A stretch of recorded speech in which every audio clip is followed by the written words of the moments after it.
put on quite a show. After a half an hour, the ostrich was back home with its keeper. And finally, visitors to an Ohio zoo were delighted by this very itchy grizzly bear. The Akron Zoo posted video of the animal taking care of its bare necessities. Behavior like this isn't uncommon for grizzlies. It allows them to mark their territory or share their scent. Whatever the reason, zoogoers got a good laugh from this grinding grizzly. And that is this week's edition of the Newshouse Now Update.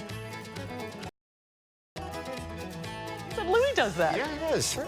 You're off next week. Have a good vacation. Thank you. Have a great weekend, everybody. We'll see you back here on Monday. News 3 at 5 starts right now.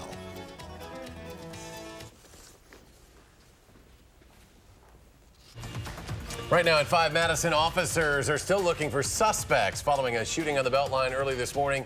We will have the very latest. A Stoughton woman is upset that a second sex offender is moving into her neighborhood. What's she saying? From the Channel3000.com Alert Center, this is News 3 Now at 5.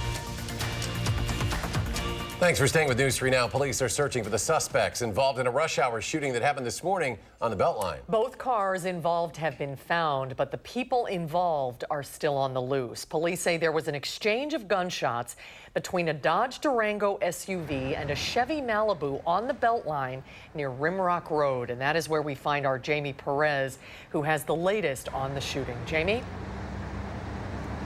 Well, since that shooting happened in the morning rush hour, there were a lot of cars here on the road, and we just got an update from Madison police who just reported to us that a man who was driving with his kid in his pickup truck on the road just noticed that there was a bullet hole in the back of his pickup truck. So if you experienced this or you were a witness to this shooting, Madison police want to hear from you to help in their investigations. Now, speaking of that shooting, it actually happened around this area here on the Beltline, again, during rush hour traffic.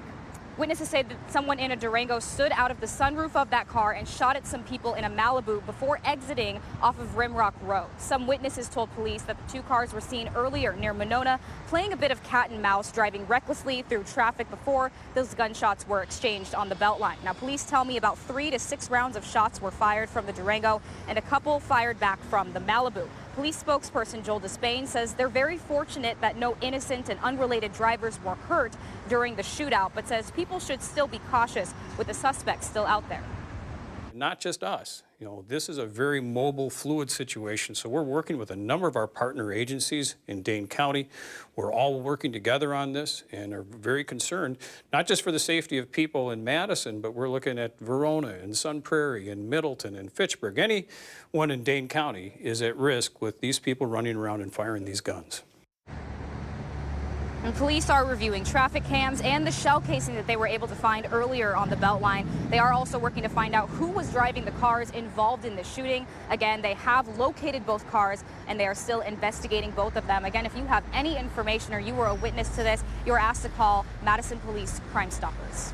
Jamie Perez live on the Beltline. Jamie, thank you. Now, the incident on the Beltline this morning does not stand alone. City leaders are searching for an end to the ongoing issue of shootings across Madison. Our Gabriella Becerra shares what one city leader believes could be a start to finding a solution. Gabby? City leaders, including Paul Skidmore, has received concerns from members of the public about the shootings that are happening across Madison. The term gun control has been used as a solution, but Skidmore says that's not enough to tackle this issue. He says the fix can be found by supporting the Madison Police Department, which he says stems from the mayor's office. We need to change the culture that allows this to happen.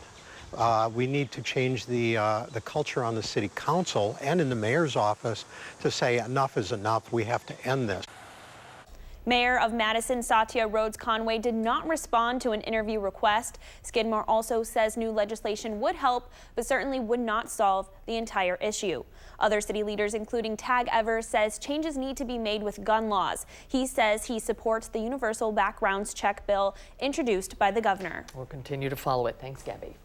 Kenosha police have arrested 2 adults in the death of an infant who had been missing since late July. Police say the 2-month-old baby's body apparently was dumped in an open field. A search on Thursday yielded potential evidence of the disposal, and 2 adults, a 21-year-old woman and a 36-year-old man, are being held on a suspicion of hiding a corpse and harboring or aiding felons. The case will be referred to the Kenosha County District Attorney's Office for charges. Law enforcement searching for a teen accused of stealing a vehicle. Dane County Sheriff's Office says it happened just before noon today. Deputies saw a stolen vehicle in the village of Windsor. They tried to stop it, short pursuit, and then the driver failed to turn, hit a culvert on Charlie Grimm Road. The driver then took off from the scene.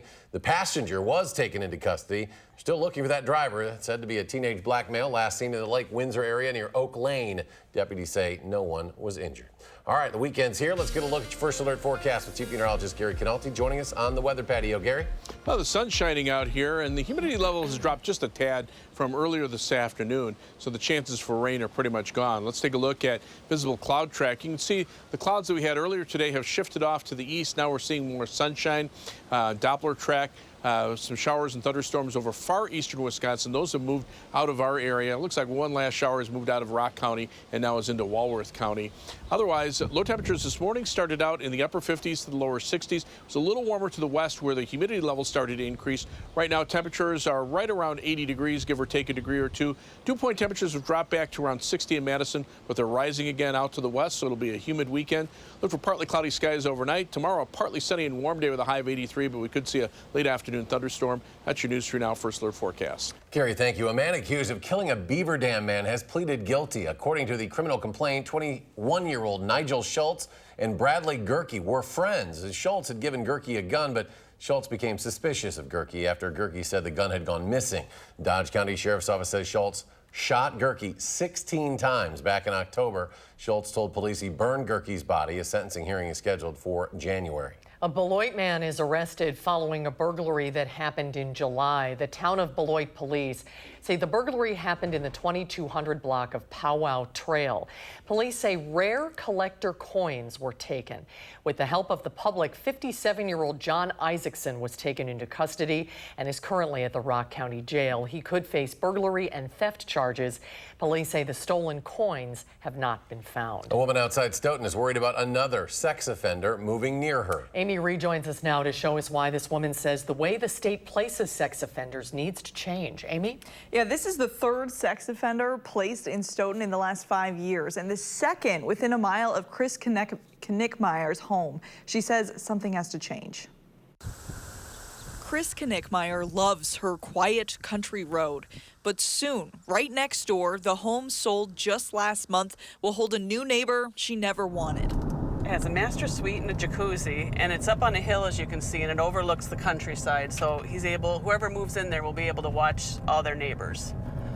Less than 1,500 feet away is where a child resides. All that matters because the new neighbor will be a sex offender, convicted back in 1985 of second-degree sexual assault, attempted second-degree sexual assault, and battery, for which he served nearly 30 years. He's still classified as a sexually violent person, and less than a mile away, and that's to your right, is another home housing 2 sex offenders, also classified as sexually violent.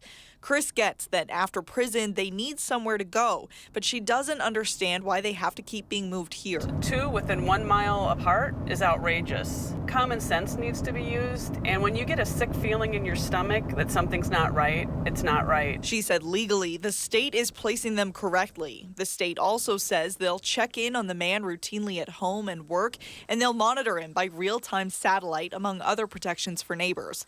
There is, legally, enough distance between the home and where a child lives and a nearby park. Basically, there's nothing we can do. It's the law, and the law needs to be changed. Chris says it's still not right. Really evaluate where you put these sex offenders, not just it works for the state, but what works for the taxpayers, what works for the neighborhood, what works for the community. We've reached out to the State Department of Health Services, which is in charge of placing violent sex offenders, to help figure out why so many have been placed in this area, but they didn't immediately get back to us for comment. All right, Amy Reed reporting on. Amy, thank you. A mattress fire at a West Side hotel early this morning was apparently caused by a cigarette. Firefighters responded to 55 Junction Road just after midnight for a report of a mattress on fire in one of the rooms there. Firefighters said a manager notified them that the mattress had already been brought outside. Officials said a hotel guest told firefighters he was, quote, trying to put out bed bugs with a cigarette. That's when the mattress caught fire. An automatic sprinkler activated. The mattress was removed by management before firefighters got there. No one was injured in that incident. Verona Area High School is updating its safety plans ahead of the start of the new school year after there were 3 fights in just one day at the end of the school year last year. In a letter to families today, the principal explains a list of changes, including 3 security guards, a new fight intervention protocol with trained staff ready to step in, and an anonymous tip line to submit safety concerns, plus a proactive visibility team, a group of staff working to find out if there are conflicts brewing among students. The district is also trying to change the language used for family members who are called to school after a student conflict and to provide information to families sooner. A familiar face in the Madison area is back in Dane County for a race tonight. Former NASCAR champion Matt Kenseth will return to Madison International Speedway to compete in the Howie Leto Classic 100. The Cambridge native raced there weekly from 1993 to 1995. He was the track champion back in '94. He stepped away from racing full-time after the 2017 NASCAR season, but says it's always good to be back home, which brings back good memories to race at MIS. Yeah, I mean, I'll let you know at the end of the night, how it feels, but it's fun just to come back here. I mean, it's fun to, to drive in here, and we did it, every Friday night during the summer for so many years, and obviously the time goes by really fast, and kind of brings back a lot of memories from getting your car ready to go on Friday and getting it loaded up and driving out here in the hauler and getting ready to race every Friday night. So you kind of brings back a lot of that. So it's neat to get back out here. Tonight is his first appearance at MIS since winning a 100-lap contest back in 2014. For the 8th year in a row, men and women in uniform stood atop a local Dunkin' Donuts for several hours today, all for a good cause. The annual Cop on a Rooftop fundraiser collects money for Special Olympics Wisconsin. In return for officers doing time at their restaurants, Dunkin' Donuts donates $5,000 to the law enforcement torch run. These officers are hoping to raise more than $80,000 this year, which will help local athletes like Dean continue to do what they love. Good friendship, meet new people, be with everybody, greet them, say hi. The cops been awesome with Special Olympics for us. We'll have an update on the total amount raised on our website, channel3000.com. To our back-to-school coverage now. Parents know the list of school supplies seems to grow longer every year, doesn't it? It can be far from cheap as well. Luckily, there are a number of organizations in our area making sure kids have the tools they need to succeed. The Goodman Community Center is one of those. Their school supply drive wrapped up today. The items they need the most right now include backpacks, lunch boxes, and the usual notebooks and pencils. They say the best way you can help is to buy a new backpack and fill it up with supplies. The community center will be open for donations until 8 o'clock tonight. If you can't stop by today, you can also make a monetary donation online. News 3 Now this morning, helping you and the kids get ready for school all month long. Monday morning, Josh and Leah will be talking with the Dane County Sheriff's Office on how you can teach your kids to be alert and safe at their school. There's more to come on News 3 Now at 5. Up next, multiple agencies are investigating a plane crash yesterday that involved Dale Earnhardt Jr., the latest on the racing legend's recovery.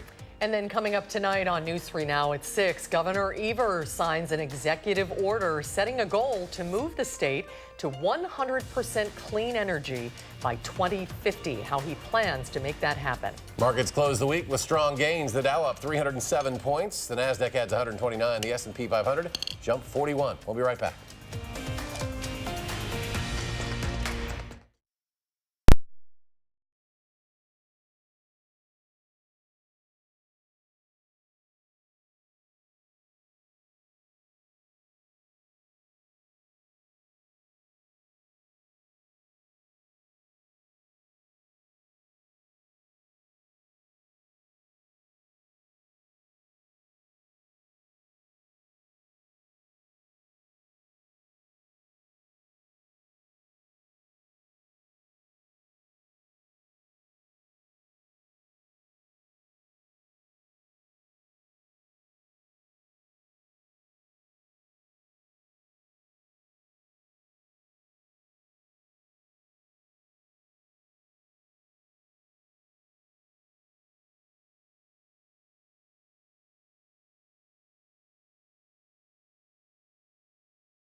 Former NASCAR driver Dale Earnhardt Jr. and his family very fortunate, recovering after their private plane went off a runway, caught fire. That was in eastern Tennessee yesterday. Officials say the Cessna Citation slammed into a fence that wrapped around the plane and then ran off the runway. Everyone was able to get out alive. The nose of the plane and the door stayed intact while excess fuel continued to burn. Investigators have recovered the cockpit voice recorder and surveillance video from buildings in the area. We don't draw any conclusions at this time. This is the fact-finding phase of the investigation only. The NTSB plans to release a preliminary report on its investigation in a week. A medical examiner has ruled Jeffrey Epstein's death a suicide. The 66-year-old was found dead in the special housing unit of the Federal Metropolitan Correctional Center in New York Saturday. He was in a cell by himself. The multimillionaire hedge fund manager had been jailed since early last month, awaiting trial on federal charges accusing him of operating a sex trafficking ring from 2002 to 2005 at his Manhattan mansion and his Palm Beach estate, in which he paid girls as young as 14 for sex. He pleaded not guilty to those charges. Attorney General William Barr said officials have uncovered serious irregularities at the jail. The FBI and the DOJ's Inspector General are both investigating the incident. The U.S. is on alert for West Nile virus. It is the most common virus transmitted by mosquitoes, and cases pick up right around this time of the year. 36 states now, including Wisconsin, are reporting infections in people, birds, and mosquitoes. The CDC says there have been 128 cases of West Nile in people this year. 4 of those individuals have died. Cases with severe disease are also on the rise. 1 in 5 individuals will get sick. They'll develop fever, sometimes fever and a rash, and a headache. And then a subset of those individuals will progress to what we call neuroinvasive disease, where the virus actually crosses into the central nervous system to cause encephalitis. Protecting yourself from mosquito bites is critical. The CDC recommends using insect repellent containing one of these ingredients shown on your screen. The weekend is almost here. Let's get a check on the weather now with Gary. Gary? Well, it looks like the last of the showers have moved out of southern Wisconsin, or at least across our viewing area. Skies are actually clearing from west to east as some drier air wraps around an area of low pressure moving through the northern portion of the state. So as we take a look at Doppler track, you can see there was one shower that moved just south of Janesville. That's now into Walworth County. Some showers and thunderstorms moving through far eastern Wisconsin. Otherwise, to our west, things pretty quiet right now. Most of the showers are up in northern and northeastern Wisconsin. Storm Prediction Center actually has a marginal risk of severe thunderstorms in far eastern Wisconsin for any storm that fires up early this evening. Tomorrow, the severe weather threat shifts back to the south and west with a slight risk over much of Iowa and a marginal risk through southwestern Wisconsin. This is mainly late tomorrow afternoon, tomorrow evening for the severe weather threat, but the best chances of thunderstorms, I think, will be later tomorrow night into early Sunday morning. Then during the day on Sunday, the severe weather threat shifts south and east into the Chicago area. Rainfall amounts generally will be between about a ½ inch and an inch, but the amounts can be quite variable. Some areas can pick up over 2 inches in heavier thunderstorms.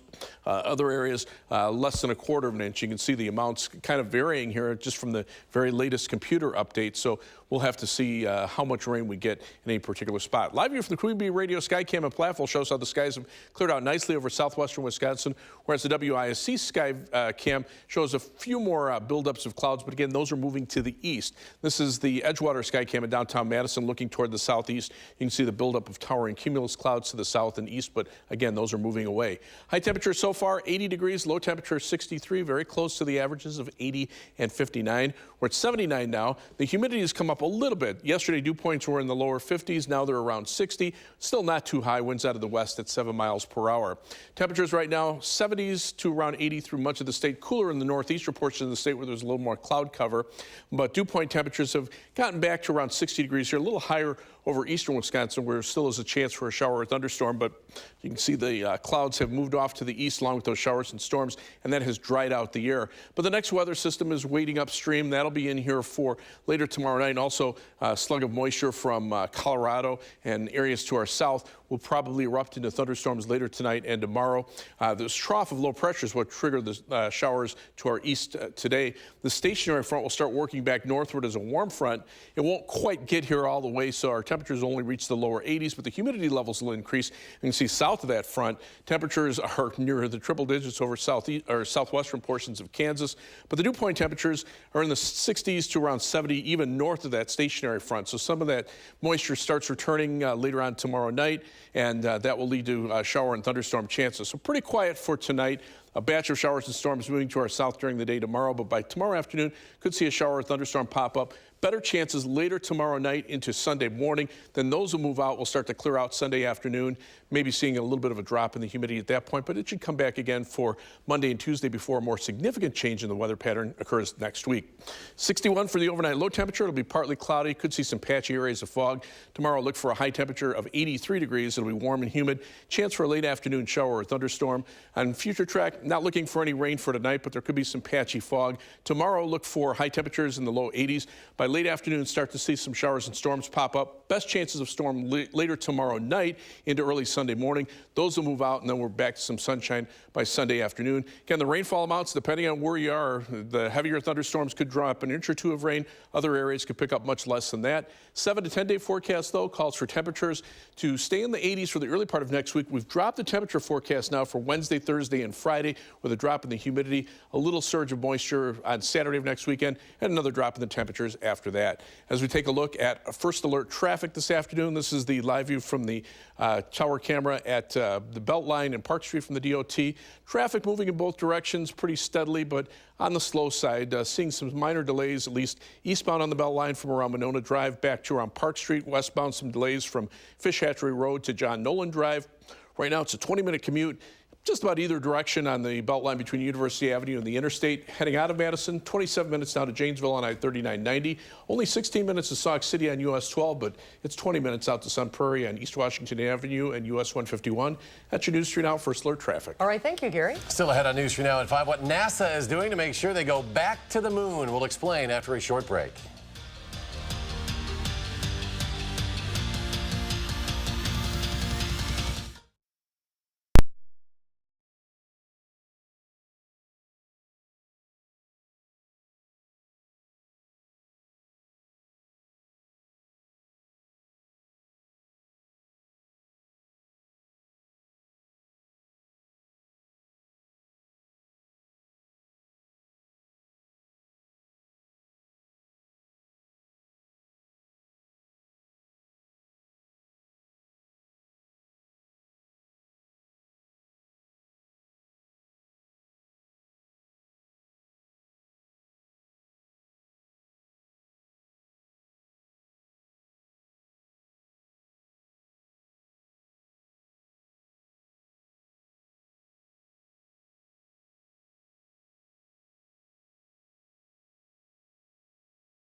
NASA is taking steps to go back to the moon. With an announcement today in Alabama, NASA moved a step closer to resuming human space missions for the first time since the end of the shuttle program. Mark Liverman has the story.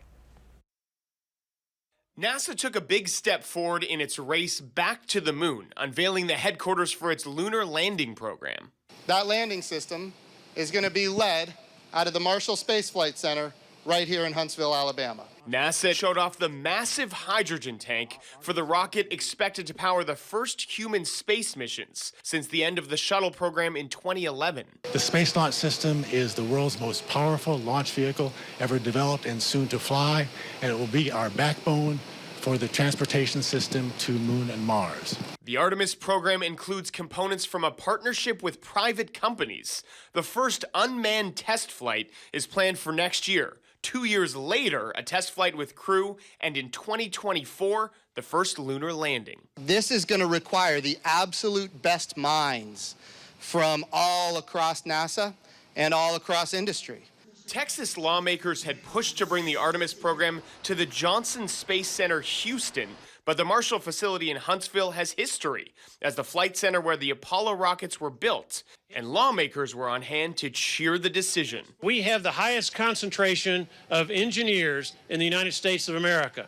We have scientists, we have physicists, we have mathematicians. NASA says it will use what it learns on the moon for its next giant leap, landing on Mars. Mark Liverman, CBS News.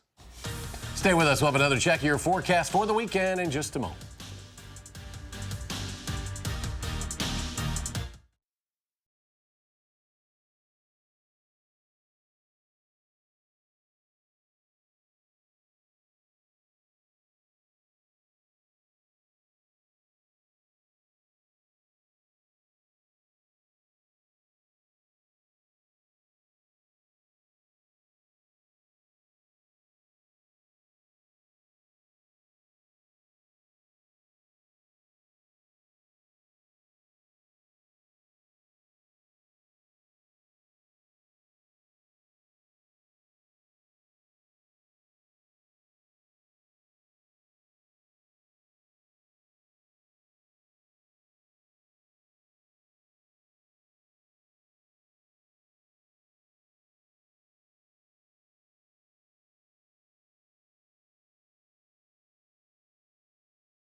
On tonight's CBS Evening News, we report from Greenland.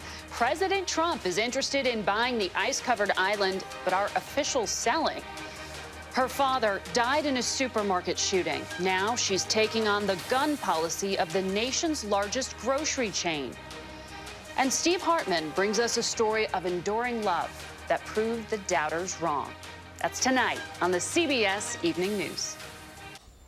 Kind of a quiet weekend ahead. Yeah, things have actually settled down pretty well across southern Wisconsin. Temperatures right now very comfortable, upper 70s to low 80s, but the winds have shifted to the west, so the dew point temperatures have dropped off a little bit to around 60 degrees here. Look for some shower and thunderstorm chances tomorrow night and Sunday morning. Warm weather for the first part of next week. Back in 30 minutes for News 3 Now at 6.